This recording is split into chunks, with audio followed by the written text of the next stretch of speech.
औज़ुबिल्लाहि मिनश्शैतानिर्रजीम बिस्मिल्लाहिर्रहमानिर्रहीम। आज हम बात करेंगे एक ऐसे फ़कीर का वाक़या जिसके वाक़या को सुनकर आपका दिल जिंदा हो जाएगा, ईमान जिंदा हो जाएगा, फ़कीरी हासिल करने को दिल करेगा। और ये भी सुन लें, ये जो फ़कीरी है ये अल्लाह ताला अपने किन बंदों को देता है। आजकल तो हर बंदे के जंद में वक़्त दा फ़कीर है। और ये फ़कीरी इतना कठिन कसम अल्लाह की मैंने सारे मरातब पढ़े हैं।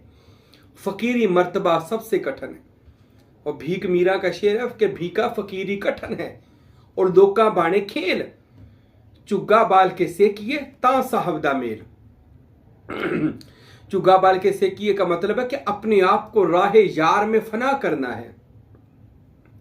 और जो मौला दे दर ते आशिक दी उल्फत अजमाई जाती है, सर दे के लुआ के खल अपनी फिर दीद कराई जाती है। दीद एवं तो नहीं हो जाती। फकीर वो है जो दीदार खुदाबंदी में रहता हो, यहां तक कि खुद दीदार बन चुका हो। वली वो होता है जो वलायत में और फकीरी में फर्क है। वली वो होता है जो दीदार के लिए तरसता है कि मुझे ज़ियारत हो जाए, और उसे हो भी जाती है, मालिक का मुशादा हो जाता है। और फकीर वो होता है जो खुद मालिक का मुशादा बन जग गया होता है, अल्लाह का दीदार खुद बन गया होता है। उसके ऊपर इतना अल्लाह का सिबगातुल्लाह वाला रंग चढ़ा होता है। सूरत पीर सूरत जिल्ले आला, यानी दीदे पीर दीदे किबरिया हुआ होता है। ऐसे फकीर का वजूद बायसे बरकत होता है। वो फकीर जो फना फिल्ला और बका बिल्ला और इसमें अल्लाह ज़ात में रहने वाला फकीर हो। हजरत सखी सुल्तान बाऊ फरमाते, ऐसा फकीर लोगों के लिए माले गनीमत होता है। उसका वजूद मसऊद दुनिया के लिए बायस रहमत और बरकत होता है। उसका दीदार बामिसले दीदार काबा होता है। उसकी सोबत में बैठना गुनाहों की माफ़ी होती है। उसका मुरीद हो जाना दुनिया आखिरत की नेमतों से माला माल हो जाना है। अरे उससे उसका हक, यानी अपना हक उससे हासिल करो, यानी इल्म हासिल करो, फैज़ हासिल करो। और ये जो मैं वाक़या आपको सुनाने लगा हूँ, ये इसी एक ऐसे फ़कीर का वाक़या मैं बहुत कम सुनाता हूँ, याद रखें। मेरे जितने बयान सुनेंगे वाक़यात कम होंगे। क्यों? मैं तब तक वाक़या नहीं सुनाता जब तक उसकी तहकीक और रिसर्च ना कर लूँ, किताबों से पढ़ ना लूँ, फिर उसको कहीं जो भी अल्लाह ने तौफीक दी है उसको देख ना लूँ। और हज़रत सुल्तान बाहू और हज़रत फ़कीर नूर मोहम्मद साहब इरफान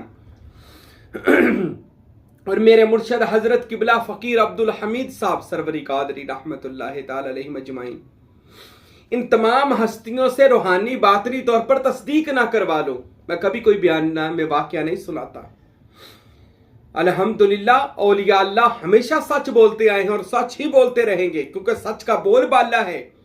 इसलिए औलिया खुदा के मज़ारात पर आज भी वातो इज़्ज़ु मंतशा के झंडे बुलंद हैं।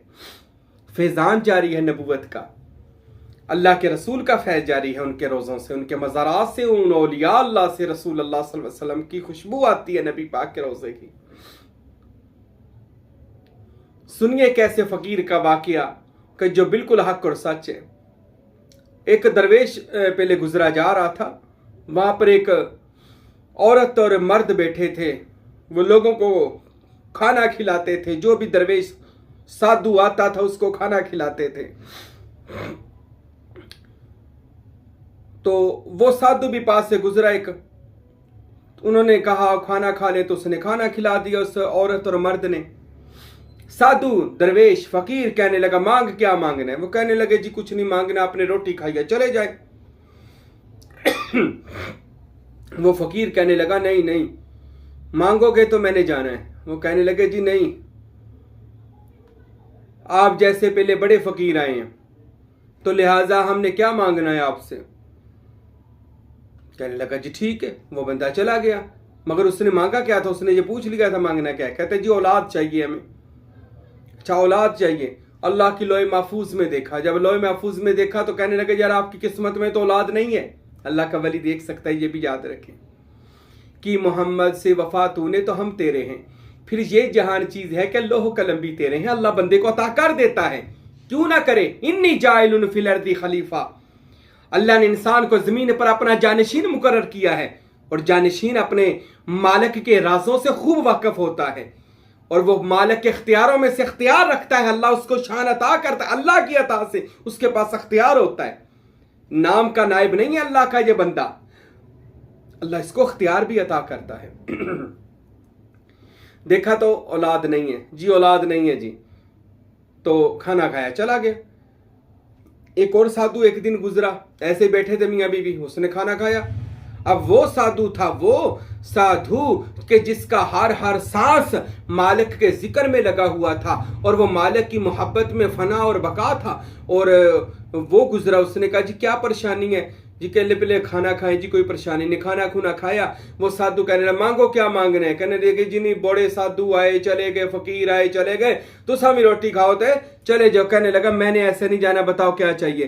कहते जी हजरत बात बस इतनी है, बाकी भी सारे सुन गए, आप भी सुने, हमारे पास औलाद नहीं है। उसने कहा भाई इतनी बात है, अच्छा खुदावंदा इनको औलाद अता फरमा दे, अच्छा खुदावंदा इनको औलाद अता फरमा दे, अच्छा खुदावंदा इनको बे औलादों को औलाद अता फरमा दे, आमीन। तो जब इतनी बात कही ना तो वो फकीर चला गया। अल्लाह ताला ने उन पर रहमत फरमा दी, अल्लाह ने उनको 2 बेटे अता फरमा दिए। अब वो बड़े खुश, अल्लाह ने बेटे अता फरमाए। वो पुराना फकीर जिसने अभी लो महफूज में देखा था, दे नहीं सकता था, पर देखा था लोहे महफूज में औलाद नहीं है, वो वहां से एक दिन गुजरा। वो कहने लगे कि ये बच्चे दोनों किसके हैं। कहने लगे जी ये बच्चे तो हमारे। तो कहने लगा आपकी तो लोहे महफूज में औलाद थी नहीं, मैंने खुद देखी है। कहने लगे इसी तरह एक साधु दरवेश आया था, उसके कहने पर हमने ये औलाद दे दी, तो उसके कहने पर अल्लाह ताला ने हमें ये औलाद अता फरमा दी। तो इस वजह से ये औलाद अल्लाह ताला ने उसके कहने पर अता की है।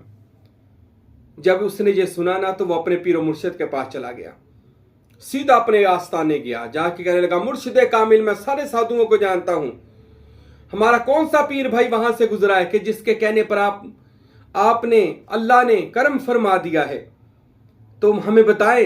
तो वो कहने लगे अच्छा बच्चे मैं तुझे बताता हूं। वो साधु अब गया अपने मुर्शिद से ये सवाल करने के लिए। तो मुर्शिद कहने लगा अच्छा मैं आपको बताता हूं किसके कहने पर अल्लाह मुर्शिद ने उसको औलाद अता फरमा दी है, आओ मेरे साथ सफर करो। अब उसका मुर्शिद कहता है उस साधु को जो पूछने आया था उसको कहते मेरे साथ सफर करो। अब वो मुर्शिद के साथ सफर कर रहा है सेहराओं में, पैदल, मुर्शिद आगे मुरीद पीछे, वो साधु पीछे। चलते चलते वो साधु थक गया, कहने लगा मुर्शिद जी क्या हाँ लेकर जा रहे। कहते यार तेरे सवाल का जवाब देन जा रहे हैं, तू कहता सी किदे कहन ते रब ने पुत्र दिता, आ मैं तेनों ओदा जवाब दा। वो कहने लगा हजरत मैं तो सहरा में थक गया, मुझे भूख लग गई प्यास लग गई, या हजरत करम फरमाए बस करें। मुर्शिद कहने लगे नहीं नहीं, तूने पूछा किसके कहने पर अल्लाह ने उसको औलाद दी, तो अब उसके सवाल का जवाब तो तू चल मेरे साथ। सफर सहराओं में कर करके थक गया मुरीद, वो जो साधु थक के अपने मुर्शिद से फिर कहने लगा, मुर्शिद कहते ठहर जा, मेरे एक मुरीद की कुल्ली सामने आ गई है, झोंपड़ी आ गई है, उस झोंपड़ी में जाते हैं। अब उस झोंपड़ी पर जाकर दरवाजे पे दस्तक दी, जब दरवाजा खोला तो अंदर एक मुरीद रहता था, साधु रहता था, दरवेश रहता था। उसने जब देखा मेरे बार पीरो मुर्शिद आए, खुशी से झूम उठा कहने लगा आज मुझ नाचीज के घर मेरे गुरु आ गए, मेरे मुर्शिद आ गए, मेरे दिलबर आ गए। वो खुशी से रक्स करने लग गया। मुर्शिद अंदर तशरीफ फरमा हुए तो मुर्शिद फरमाने लगे यार ये मेरे मुरीद को भूख लगी है, जल्दी खाना तैयार करके लाओ। कहता हजरत अभी खाना आ गया। वो किचन में गया, साथ ही किचन बना हुआ था, वो किचन में गया, झोंपड़ी के अंदर जो साइड पर खाना बनाने की जगह थी, जब वहां पर गया, अब खाना बनाने के लिए जब उसने बर्तन बुर्तन सीधे किए, सब्जी वगैरह रखने लगा तो देखा कि चूल्हे में आग नहीं थी। उतनी देर में वो साधु फिर अपने पीर से कह रहा था मुर्शिद जल्दी खाना पकवाओ, अपने मुरीद से कहो। मुर्शिद ने कहा यार जल्दी खाना तैयार करना। अब वो मुरीद ने जब देखा तो लकड़ें तो है नहीं, आग किससे चलानी, चूल्हा किससे चलाना है। अब जंगल में जाता हूँ, लकड़ियां काट कर लाता हूं। अभी वो ये सोच रहा है तो मुर्शिद की फिर आवाज आ गई जल्दी खाना पका के ला। अब उस साधु मरीद ने जब ये बात सुनी ना तो कि मुर्शिद को जल्दी खाना चाहिए, तो अल्लाह अकबर, उसने खाना हांडी चूल्हे पे रखी और नीचे अपनी टांग रख दी, चूल्हे में अपनी टांग रख दी, अपना पांव रख दिया और आग जला दी और हांडी पकानी शुरू कर दी। अब टांग पांव जल रहा है चूल्हे में, ऊपर हांडी पक रही है। अल्लाह अकबर। ये वो लोग थे जिन्होंने हड्ड बाले, जिन्होंने अपने आप को रियाजत की चक्की में पीसा, फिर जाकर यार ने उनके ऊपर कर्म कर दिया। मालिक राजी होता है ना तो किसी ऐसे काम से राजी होता है जिससे मालिक देखता है ये बंदा अपनी कैसी नफी करता है। अब जिस्म के मांस के सड़ने की बू जब उसके मुर्शद को आई, वो उठकर आए, कहते यार क्या हो गया है। जब जाकर उसके मुर्शद ने देखा तो मुरीद ने अपना पांव चूल्हे में रखा हुआ है, उसके ऊपर आग जलाकर हांडी पका रहा है, पांव सीधा करके चूल्हे में लगाया हुआ है अपनी टांग को। वो कहने लगा मेरे मुरीद ये क्या कर रहा है। हजरत आपको भूख लगी थी, खाना तैयार कर रहा हूं। उसके मुर्शिद ने उसी साधु को बुलाया जो पूछ रहा था, जो साथ आया था, कहता था किसके कहने पर औलाद दी है। उसके मुर्शिद ने उस साधु को पास बुलाया, बुलाकर कहने लगे तू पूछ रहा था ना कि मैंने किसके कहने पर औलाद अल्लाह ने दी है और हमने कर्म किया है। ये देखो इस मुरीद का हाल, तेरे मेरे लिए अपने पांव जलाकर हमारे लिए लंगर तैयार कर रहा है, खाना बना रहा है। अरे जो हमारे लिए अपने पांव, अपनी हड्डियां जला सकता है, अपना मांस जला सकता है, कि इसके कहने पर अल्लाह उनको औलाद नहीं दे सकता। अरे अल्लाह ऐसे मुरीद की हर दुआ कबूल नहीं करता। जरूर करता है मेरे भाइयों, पर तब जब बंदा अपने मालिक का ऐसे हो जाए, अपने आप को मालिक के लिए वक्फ कर दे। अम्मी हजूर ने शायरी की है मेरी वालदा ने इसी मौजू पर। वो पता क्या कहती हैं, कहती पट्ठी इशक दे विच जो होए कोयला, पट्ठी इशक दे विच जो होए कोयला, फिर दोज़ख हाविया उन्हां नूं जालना की, मस्त अखियां तकिया जिन्हां वल्ले उन्हां अपना आप वखालना की, खुले वाल बेहाल पामाल फिर दे, मक्खण खा वजूद नूं पालना की, जेड़े अगे ही पानियों होए पतले, विच पा कठालियां गालना की, सूली दर्द फिराक दी चढ़े जेड़े, खून उन्हां दा होर निकालना की, हड्डी पसली जिन्हां दी इश्क गाली, हम मिट्टी कबर दी उन्हां नूं गालना की। ओ बूहे आन डिगे जो लाचार होके, धक्के मार के उन्हां नूं उठालना की, मेरे मौला महबूब दी चमक काफी, हुण दीवा तूर ते किसे ने बालना की।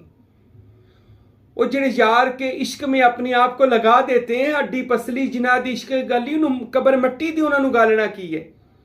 मेरे दोस्तों जब यार का इश्क लग जाता है ना, यार इश्क की जगह खुद आ जाता है, क्योंकि वो बंदे का कत्ल कर देता है।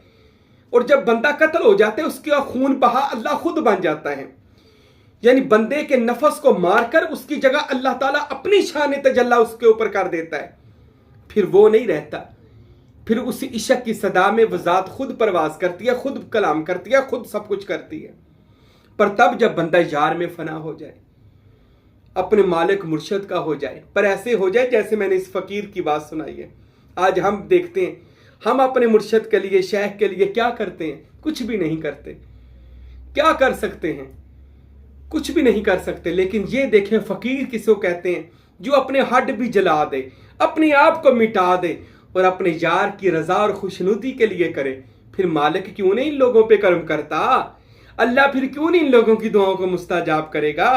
फिर इनके मज़ारात से भी खुशबुएं क्यों नहीं आएंगी कि जिन्होंने अपने आप को यार में फना किया हुआ है और अल्लाह की ज़ात में बाकी रह गए हैं। अल्लाह हमें भी ऐसे फुकरा की मोहब्बत आ फरमाए। फ़कीरी की बातें करनी सौखी हैं, कहना सौखा है, इस पर अमल करना बड़ा औखा है। फ़कीरी कठिन है। अल्लाह हम सब को अपनी मोहब्बत और ग़ुलामी अता फरमाए। वमा अलैना इल्लल बलागुल मुबीन।